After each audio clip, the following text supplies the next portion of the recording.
To our channel. सो आज का ये लेक्चर होने वाला है ऑसिलेशन एंड वेव्स पेपर का, and topic will be superposition of linear homogeneous equation of waves. तो पहले कुछ टर्म्स देखेंगे। What do you mean by superposition? ये लीनियर होमोजेनियस इक्वेशन क्या होती है वेव के लिए? हमने तो वेव की सिर्फ ये इक्वेशन पढ़ी है, y is equal to a sin kx minus omega t, और इसको कुछ लोग ऐसे भी लिखते हैं a sin omega T minus के एक्स, और 2 पाई बाई टी, के को 2 पाई बाई लैम्डा ऐसे लिख के इक्वेशन चेंज होती है। ठीक है, तो ये इक्वेशन होती है वेव के लिए। इसमें अगर थीटा ऐड कर दे तो ये बन जाता है हमारा फेज कांस्टेंट। ठीक है, तो ये इक्वेशन हमारी रहती है वेव की, जो हमने अभी तक पढ़ी है। But what do you mean by linear equations, what do you mean by superposition, ये देखना है। अभी तक जो भी हमने पढ़ा है सिंगल वेव के बारे में पढ़ा है कि एक वेव वो जा रही है, उसकी स्पीड कैसे होगी। ट्रांसवर्स वेव तो उसका अलग तरीका था, लॉन्गिट्यूडिनल वेव तो उसका अलग तरीका था। अब देखते हैं दो वेव अगर हमारे पास होंगी तो क्या होगा। अगर दो वेव हमारे पास होंगी तो क्या होगा। मान लेते हैं एक वेव मेरे पास ये है, ठीक है, दूसरी वेव ये है।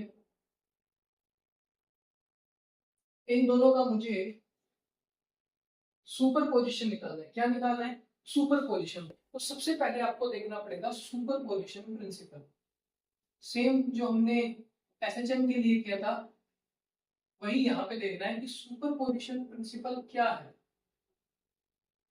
वेव्स के लिए। इस बार हम किसकी बात कर रहे हैं? वेव्स की। जब सिंपल हार्मोनिक मोशन की बात की थी तब हमने लिया था वहां पे जो डिस्प्लेसमेंट इक्वेशन था। यहाँ वेव के लिए क्या होती है? डिस्टरबेंस, कि कितना पार्टिकल आपका डिस्टर्ब हुआ है अपनी इक्विलिब्रियम पोजीशन से। हम ऐसा भी बनाते हैं वेव को। ये जो मैंने वेव्स बनाई ये स्ट्रिंग में वेव्स है।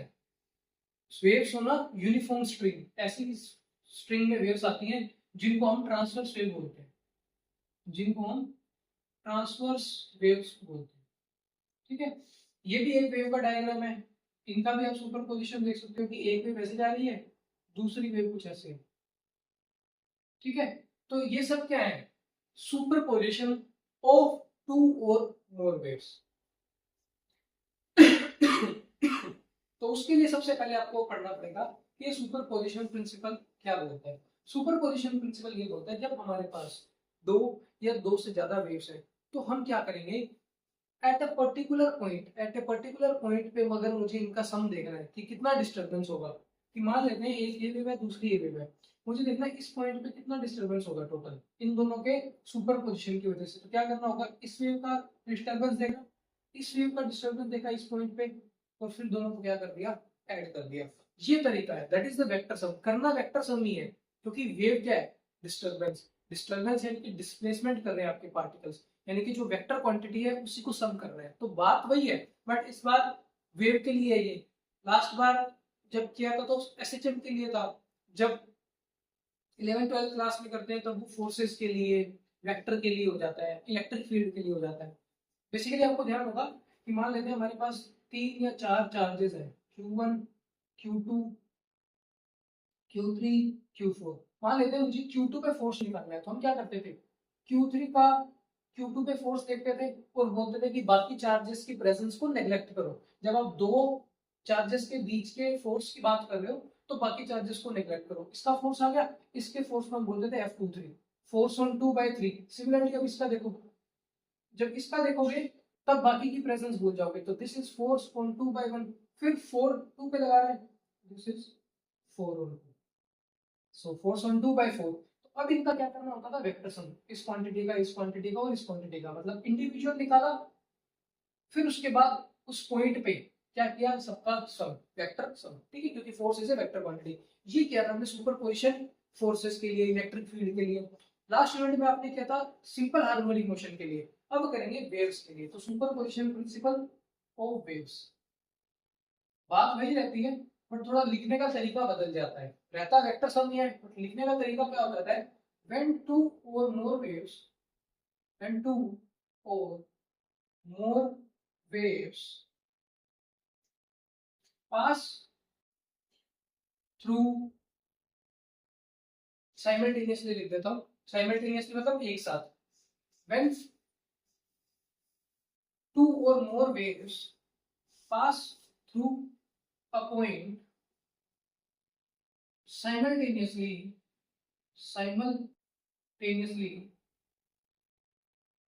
then then the disturbance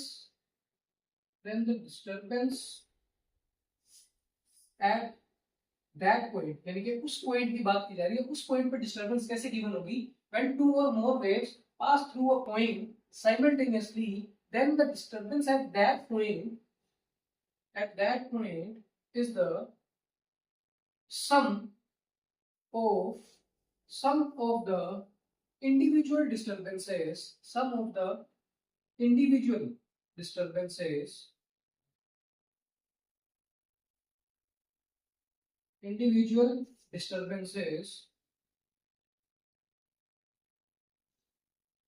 ठीक है।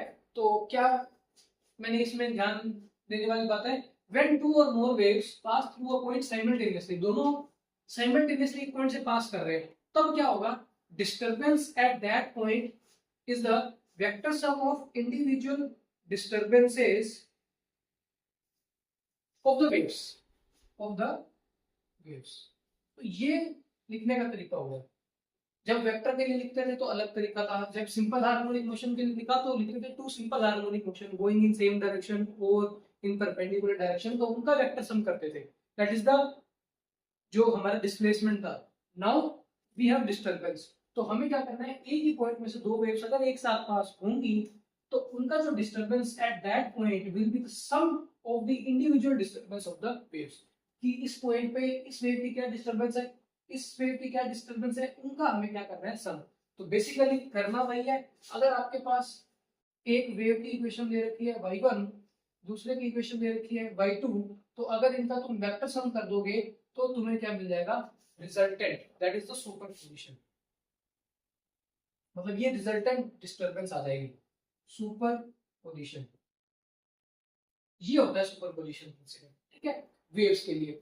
अब मैं बताता हूं तुम्हें लीनियर इक्वेशंस क्या होती हैं, लीनियर होमोजेनियस इक्वेशंस वेव के कंसेप्ट में, ठीक है।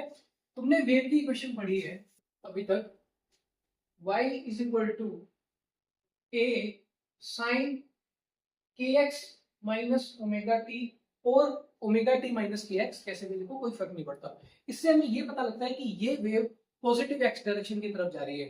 देखो kx पॉजिटिव है, ओमेगा टी माइनस है, मतलब दोनों के बीच में साइन कैसे है, अपोजिट, एक प्लस का है तो दूसरा माइनस का, means this wave is going in plus x direction. कौन सी डायरेक्शन में जा रही है, प्लस एक्स डायरेक्शन के अंदर। तो this is the wave which has a amplitude a, frequency, angular frequency omega and k is it's wave number, ये जा रही है x डायरेक्शन की तरफ, ठीक है।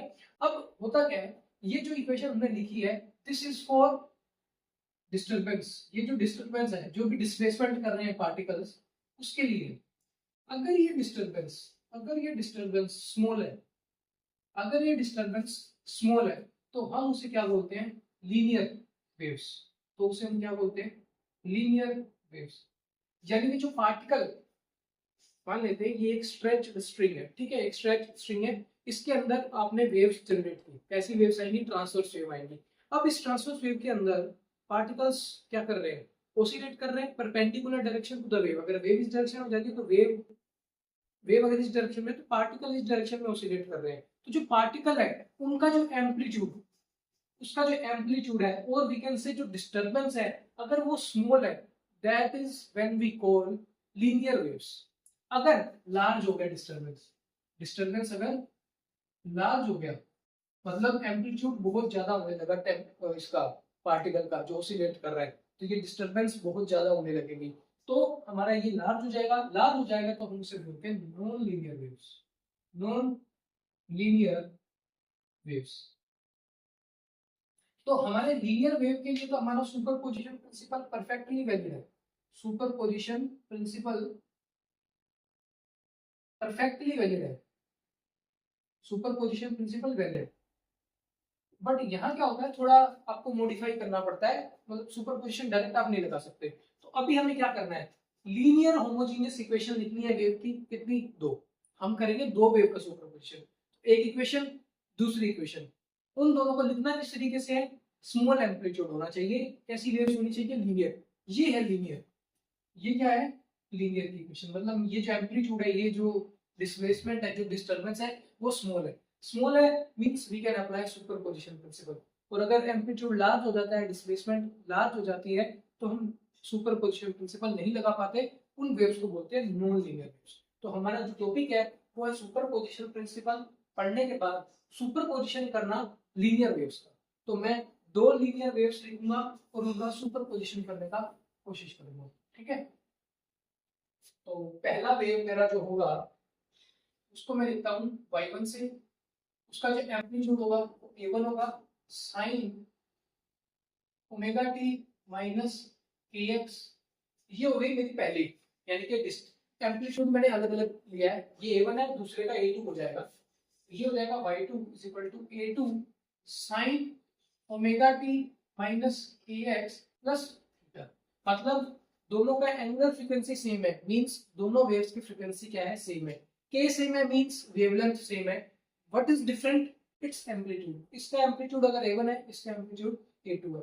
दोनों के बीच में एक थीटा तुम्हें फेज कांस्टेंट दिखाई दे रहा है, और y1 y2 क्या हो गया, इनकी डिस्टरबेंस। अब इनका मुझे क्या करना है, सुपरपोजिशन। तो according to superposition principle, according to superposition principle, तो यहाँ साइड में अपने लिख भी सकते हैं कि ये जो a1 a2 है वो स्मॉल है। जो a1 a2 है एंड कोरस्पॉन्डिंग y1 y2 है, ये क्या है, स्मॉल। और अगर ये स्मॉल है तो these waves are called linear waves. Linear waves है तो we can apply superposition principle which states that the disturbance, resultant disturbance at a point is given as the individual sum of disturbance at that point. So I have apply addition sign between two waves which are linear, so this is the superposition. So हमें क्या करना है, y1 plus y, ठीक है। मेरा y1 का equation ये रहा, a1 sin omega t minus kx, ठीक है। अब a2 y2 को लिखते हैं। y2 क्या है आपका, a2 sin omega t minus kx plus theta. तो ये तुम्हें फ्लैशबैक्स दे रहा होगा जब तुमने दो सिंपल हार्मोनिक मोशन का, जिनकी फ्रीक्वेंसी सेम थी, जिनका एम्पलीट्यूड अलग अलग था और दोनों सेम डायरेक्शन में जा रहे थे, तो उनका जब तुमने सुपरपोजिशन किया था तो सेम इक्वेशन बनी थी, जहां पे एम्पलीट्यूड अलग अलग था, फ्रीक्वेंसी सेम थी, उनके बीच में फेज कांस्टेंट था एक थीटा। तो ये बिल्कुल वैसा ही डिराइव होने वाला है जैसा हमने एसएचएम के लिए किया था। क्योंकि वहां क्या था, सिंपल हार्मोनिक मोशन एक डायरेक्शन में जा रहे थे, यहाँ क्या हो रहा है, ओमेगा टी माइनस के एक्स, ये वेव भी एक्स डायरेक्शन में जा रही है, ओमेगा टी माइनस के एक्स, ये वेव भी आपकी एक्स डायरेक्शन में जा रही है। तो both wave are going in same direction and we are applying superposition principle. तो इसको एक्सपेंड करो, इसको एक्सपेंड करोगे a प्लस बी। अगर मैं ओमेगा टी माइनस के एक्स को a लूं और थीटा को बी लूं, तो मेरे पास यहाँ फॉर्मूला बनेगा sine a plus b, which is sine a cos b plus sine b cos a, ठीक है। तो यहाँ आपको ये फॉर्मूला अप्लाई करना है, a1 sin omega T minus के X plus a2 as it is, I have this sin a plus b, तो sin a cos b, sin a is omega t minus kx cos b, b is your theta plus sin b, that is sin theta into cos a, that is cos omega t minus kx, ठीक है। तो ये मेरा equation हो गया। तो common क्या आ रहा है देख लेते हैं। यहाँ पे है sin omega t minus kx, यहाँ पे भी है sin omega t minus kx। अगर मैं sin omega t minus kx को कॉमन लूं, so I will be left with a1 plus a2 cos theta, और अब इसको यहाँ इसके साथ मल्टीप्लाई करो तो आई will be left with a2 sin theta, a2 sin theta multiplied by cos omega t minus kx, ठीक है। तो अगर आपको इसका एक स्क्रीनशॉट लेना है तो फटाफट स्क्रीनशॉट ले लो, तब तक मैं मार्कर में ही डालूं। तो सेम वही एक्सप्रेशन बना है जो हमने सिंपल हार्मोनिक मोशन के लिए किया था, वही बनेगा एकदम।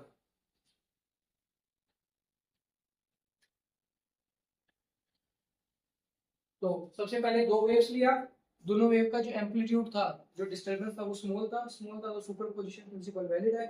सुपरपोजिशन प्रिंसिपल लगा के आपने देखा कि दोनों को डायरेक्ट सम करना है। I have applied this sin a plus b, क्योंकि यहाँ ओमेगा t माइनस के एक्स है, यहाँ भी ओमेगा t माइनस के एक्स है, वहाँ थीटा एक्स्ट्रा है तो मैंने थीटा को b लिया और दोनों का क्या किया, एडिशन। एडिशन करने के बाद मेरे पास कुछ ऐसा इक्वेशन आ रहा है। अब इस इक्वेशन में क्या करना है, मुझे एक assumption मानना पड़ेगा। वो assumption क्या होगा कि यहाँ साइन है, अगर इसे मैं कोस मान लूं और यहाँ कोस है, इसे मैं साइन मान लूं, जो कि रिजल्टेंट एम्पलीट्यूड को बताएगा, जो कि रिजल्टेंट वेव की इक्वेशन को देगा, तो मेरा ये कुछ सोल्व हो सकता है। ठीक है, जैसे कि सिंपल हार्मोनिक मोशन में किया था कि यहाँ साइन था तो उसके साथ मैंने मान लिया था कोस, यहाँ कोस है तो उसके साथ मैं मान लूंगा साइन, तो फिर से sine A cos B plus cos B sine A बनेगा आपका। लेकिन अब आपको ये चीज ध्यान रखना होगा, ये क्या है, एम्पलीट्यूड इवन एम्पलीट्यूड है, A2 क्या है, एम्पलीट्यूड, मतलब दो एम्पलीट्यूड्स ऐड हो रहे हैं, दो एम्पलीट्यूड्स ऐड हो रहे हैं और वो मॉड्यूलेट हो रहा है दिस कोस थीटा फैक्टर से, जहां थीटा तुम्हारा फेज कांस्टेंट है, थीटा का कोस कंपोनेंट उसे मॉड्यूलेट कर रहा है। तो मैं इस पूरे को कुछ कोस के टर्म्स में मानूंगा, लेकिन उसे मुझे मल्टीप्लाई करना होगा किससे, एम्पलीट्यूड से, किससे मल्टीप्लाई करना होगा, एम्पलीट्यूड से। अब इसका एम्पलीट्यूड A1 है, इसका एम्पलीट्यूड A2 कोस थीटा है, तो जब दोनों का मैं एडिशन करूंगा तो मेरे पास रिजल्टेंट एम्पलीट्यूड आएगा, तो मैं उसे क्या मान लूंगा, R cos phi। Let this A1 plus A2 cos theta as R cos phi, जहां पे R रिजल्टेंट एम्पलीट्यूड हो जाएगा, रिजल्टेंट डिस्टर्बेंस हो जाएगा दोनों वेव्स के लिए। कोस, क्योंकि यहाँ कोस है तो मैंने इसका कोस कंपोनेंट माना है। स्टार्टिंग में फेज कांस्टेंट थीटा का जो रिजल्टेंट वेव बनेगी दोनों के सुपर पोजिशन से, उसका फेज कांस्टेंट मैं मान लेता हूँ 5। ठीक है, सिमिलरली यहाँ देखो A2 sin theta amplitude is modulated by phase constant of sin factor, तो मैं क्या करूंगा, A2 sin theta को मान लूंगा एम्पलीट्यूड रिजल्टेंट वाला, और जो साइन का कंपोनेंट है इस बार मैं अंदर मान लूंगा 5, जो जहां पे मेरा R और 5 रिजल्टेंट वेव के कंपोनेंट्स हो गए, रिजल्टेंट वेव के कंपोनेंट्स हो गए, कंपोनेंट्स ऑफ रिजल्टेंट वेव, कि दोनों सुपरपोजिशन के बाद जो वेव आएगी रिजल्टेंट वेव, उसके कंपोनेंट्स में R उसका एम्पलीट्यूड हो जाएगा, 5 उसका फेज कांस्टेंट हो जाएगा। ठीक है, तो ये असम्पशन मानते हैं और A1 plus A2 cos theta को R cos phi रखते हैं। R cos phi यहाँ है sin ओमेगा t माइनस के X plus A2 sin theta को मैंने माना है R sin phi multiply by this cos omega t minus x. ठीक है, ये मेरा आपका इक्वेशन बन गया। तो इसमें से कॉमन क्या आ रहा है, ऊपर लिखते हैं, तो इसमें मेरा R कॉमन आ रहा है, I will write R as common, ये साइन कोस, मैं इसको लिखता हूँ sine A cos B plus cos B sine A, cos A sine B, जहां पे मैंने A को माना है ओमेगा टी माइनस के एक्स, और इस बार मेरा B क्या हो गया है 5। तो देखो sin A that is sin omega t minus kx multiplied by cos B that is cos 5, ठीक है, plus cos A that is cos के साथ क्या रखना है omega t minus kx sin B, B की जगह क्या रखना है 5। तो ये मेरा बन गया, तो मैं इसको सब्स्टिट्यूट फिर से क्या कर सकता हूँ, R sin A plus B, sin A plus B, फिर से A और B को सब्स्टिट्यूट कर देता हूँ, तो A मेरा है ओमेगा टी माइनस के एक्स और B मेरा है 5। ये मेरे पास रिजल्टेंट वेव आ गई। कैसी वेव आ गई, रिजल्टेंट डिस्टर्बेंस, Y क्या है, रिजल्टेंट डिस्टर्बेंस। तो ये रिजल्टेंट वेव की इक्वेशन आ गई, जहां पे R क्या है, R क्या है, एम्पलीट्यूड, देख रहे हो ओमेगा सेम है, K सेम है, मींस उसकी फ्रीक्वेंसी नहीं चेंज हुई, उसका वेव नंबर चेंज नहीं हुआ, बट चेंज क्या हुआ, एम्पलीट्यूड और 5 फेज कांस्टेंट, ये दो चीजें बदल गई। अब जो दो चीजें बदली है तो उसे निकालना भी पड़ेगा कि ये कितना है, इसको निकालने के लिए यूज करेंगे इन दोनों इक्वेशंस का, इन दोनों इक्वेशंस का। तो देखो कैसे निकालोगे। एसएचएम अगर किसी ने देखा है तो उसको पता होगा कि यहाँ क्या करना है, सेम एसएचएम में किया था, ठीक है। आर निकालना है कि आर का एक्सप्रेशन क्या आएगा और फाइव का क्या एक्सप्रेशन आएगा। तो आर के लिए क्या करना होगा, इस इक्वेशन का स्क्वायर करो, सेकंड इक्वेशन का स्क्वायर करो और दोनों को जोड़ दो, दोनों को जोड़ दो। देखो स्क्वायर करोगे तो क्या आएगा, r square cos square phi बराबर में a1 plus a2 cos theta का स्क्वायर, ठीक है। ये क्या है, आर साइन फाइव, इसका स्क्वायर करोगे r square sine square phi बराबर में आएगा a2 square sine square theta. अब दोनों को क्या करना है, ऐड, दोनों को ऐड करूंगा तो क्या हो जाएगा, आर स्क्वायर हो जाएगा common, sign square five plus cos square five जो कि 1 हो जाएगा, इसीलिए स्क्वायर करके ऐड किया बराबर में इसका स्क्वायर प्लस इसका स्क्वायर। इसका स्क्वायर क्या होगा, a1 square plus this a2 cos theta का स्क्वायर प्लस 2ab, तो 2a1 a2 cos थीटा। अब इसका स्क्वायर करना है a2 square sin square theta, इसका तो हो रहा है, ठीक है। तो लेफ्ट हैंड साइड ये बन जाएगा 1, तो आई will be left with r square. यहाँ क्या बच रहा है, a1 स्क्वायर प्लस ये देखो a2 square sin square theta, a2 square cos square theta. अगर मैं a2 स्क्वायर कॉमन लूंगा आई will be left with sin square theta plus cos square theta plus 2a1 a2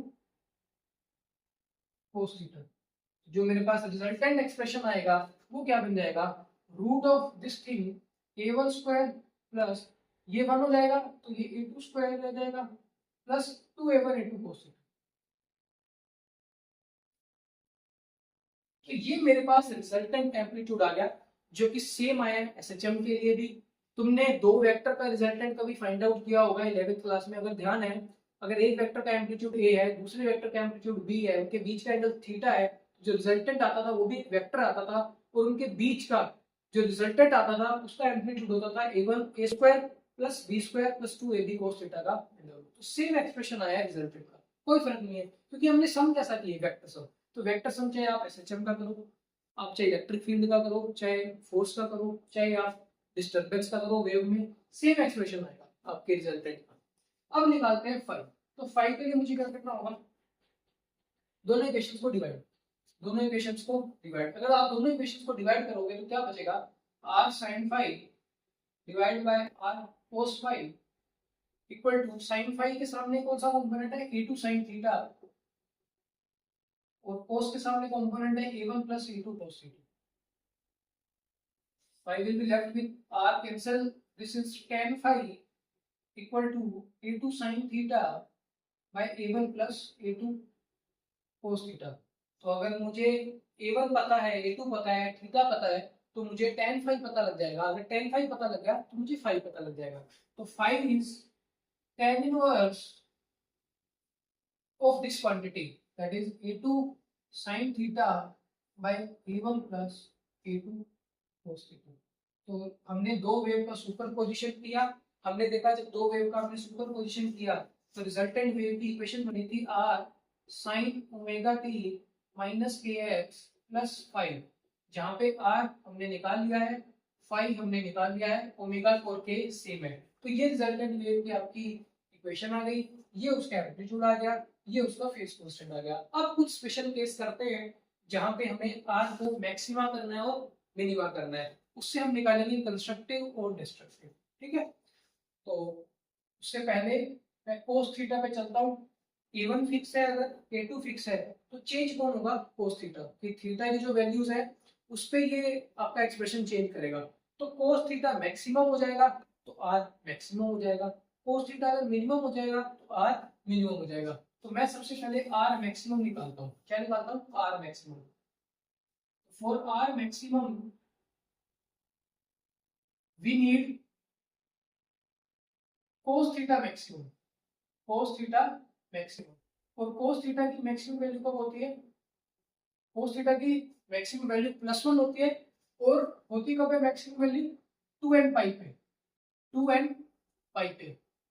2n पाई का मतलब क्या है, n का वैल्यू स्टार्ट हो रहा है 0 से, 1 से, 2 से और चलता चला जाएगा। तो देखो अगर n 0 रखूंगा तो ये बनेगा cos 0, हमें पता है cos 0 1 होता है, तो cos मैक्सिमम है।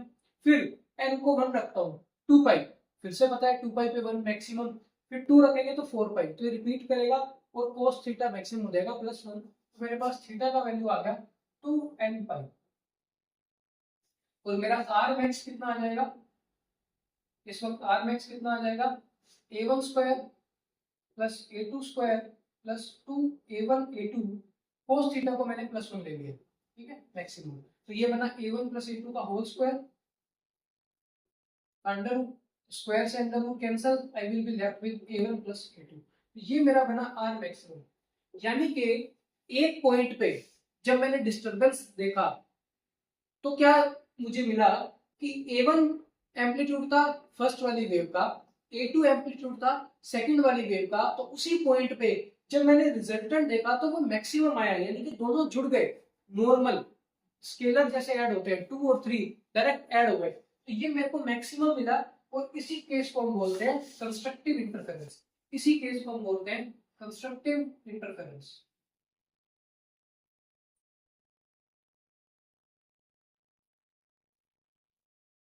कंस्ट्रक्टिव इंटरफेरेंस, तो कंस्ट्रक्टिव इंटरफेरेंस के लिए आपके पास कंडीशन क्या हुई, जो थीटा है वो 2n पाई होना चाहिए, दैट इज या तो 0 हो या 2 पाई हो या 4 पाई हो, 6 पाई 8 पाई 10 पाई चलता चला जाएगा। जब ऐसा थीटा होगा आपका दो वेव के बीच में, तब कंस्ट्रक्टिव इंटरफेरेंस होगा। कंस्ट्रक्टिव मींस अगर एक का एम्पलीट्यूड a1 था दूसरे का a2 था तो डायरेक्ट ऐड हो जाएगा और मैक्सिमम वैल्यू दे देगा। इसको तुम डायग्राम से समझने की कोशिश करो। अगर मान लो मेरे पास एक वेव ये जा रही थी जिसका एम्पलीट्यूड मान लेते हैं 2 था, ओमेगा सेम है, के सेम है, ठीक है, तो फ्रीक्वेंसी भी सेम रहेगी, बट एम्पलीट्यूड बदल सकता है। क्या बदल सकता है, एम्पलीट्यूड। तो इसका मान लेते हैं एम्पलीट्यूड बड़ा है थोड़ा, इसका एम्पलीट्यूड थोड़ा बड़ा है, मैंने मान लिया। मान लेते हैं इसका एम्पलीट्यूड है 4, इसका एम्पलीट्यूड 2 था, इसका एम्पलीट्यूड 4 था, ये दोनों सेम फेज में। थीटा 0 क्या बता रहा है कि उन दोनों के बीच में कोई फेज डिफरेंस नहीं है, दोनों सेम फेज में, यानी कि 0 से स्टार्ट हुई, दोनों मैक्सिमम गई सेम टाइम पे, फिर 0 पे आई और फिर मिनिमम गई। तो अब जब ऐड करोगे, मान लेते हैं सबसे हाईएस्ट पॉइंट पे मैं ऐड करने की कोशिश करता हूँ, सबसे हाईएस्ट पॉइंट पे ऐड करने की कोशिश करता हूँ, सबसे हाईएस्ट पॉइंट पे इस वेव के लिए डिस्टर्बेंस कितनी है, 2। इस वेव के लिए डिस्टर्बेंस कितनी है, जो एम्पलीट्यूड है भाई, इस पॉइंट के लिए, इस वेव के लिए y2 के लिए डिस्टर्बेंस कितना है, मैक्सिमम 4। तो अगर आपको दोनों को ऐड करना है तो क्या मिलेगा, y1 plus y2, that is means 2 plus 4 6। इस वक्त जो रिजल्टेंट बनेगा वेव का वो मैक्सिमम बनेगा, यानी कि जो वेव दिखेगी वो कुछ ऐसी दिखेगी, 4 और 2 6 ऐड हो जाएंगे, मतलब ये बढ़ जाएगा, ये बढ़ जाएगा, मतलब ये कितना हो जाएगा 6। सिमिलरली जब ये -4 है, ये -2 है, तो ये -6 हो जाएगा, तो नीचे की तरफ, मतलब वेव क्या हो गई, बढ़ गई। कंस्ट्रक्टिव इंटरफेरेंस, कि आपने इधर से लाइट डाली, इधर से लाइट डाली, ज्यादा लाइट हो गई, तो वैसे इधर से एम्पलीट्यूड आया 2, इधर से एम्पलीट्यूड आया 4, एम्पलीट्यूड बढ़ गया, तो this is called constructive interference, and the condition is 0 2 pi 4 pi theta पे कंडीशन। अब बात करते हैं मिनिमम के लिए। मिनिमम का केस कब बनेगा, जब आपका cos थीटा -1 होगा, cos थीटा -1 होगा। अब देखते हैं cos थीटा -1 कब होता है। For r minimum, we need cos theta minimum. अब अगर cos थीटा मिनिमम करना है तो cos थीटा मिनिमम कितना होगा, -1, कि भाई वैल्यू कहां से करता है, -1 से +1, तो cos थीटा मिनिमम कब होगा आपका, -1 से। अब -1 होता कब है, ये जहां तक मुझे ध्यान है ये होता है पाई पे, 3 पाई पे, 5 पाई पे, ठीक है, क्योंकि cos π/2 3 π/2 ये सब 0 होते हैं, cos पाई 3 पाई 5 पाई ये सब क्या होते हैं आपके -1। यानी कि अगर मैं n को स्टार्ट करूं 0 से, 1 2 3 और ये चलता चला जाए, तो अगर मैं यहाँ 0 पुट करूंगा, इसके सामने cos लिखना था, ठीक है, cos, ठीक है। अगर मैं n को 0 रखता हूं तो 2 into 0 plus 1 that is 1 into pi, cos पाई क्या आता है, -1, तो cos थीटा मेरा हो गया -1। बाद में 1 रखता हूँ तो 3 पाई, 2 रखता हूँ तो 2 टू जाए 4 प्लस 1 5 पाई, यानी कि मेरा सही जा रहा है सिस्टम 2n प्लस 1 पाई। तो थीटा का वैल्यू आ गया 2n प्लस 1 पाई। इस पे मेरा होगा डिस्ट्रक्टिव इंटरफेरेंस। क्या होगा? डिस्ट्रक्टिव इंटरफेरेंस, यानी कि इस बार मेरा आर मिनिमम आएगा, आर मिनिमम आएगा। देखते हैं कितना आएगा। ये रहा a1 square plus a2 square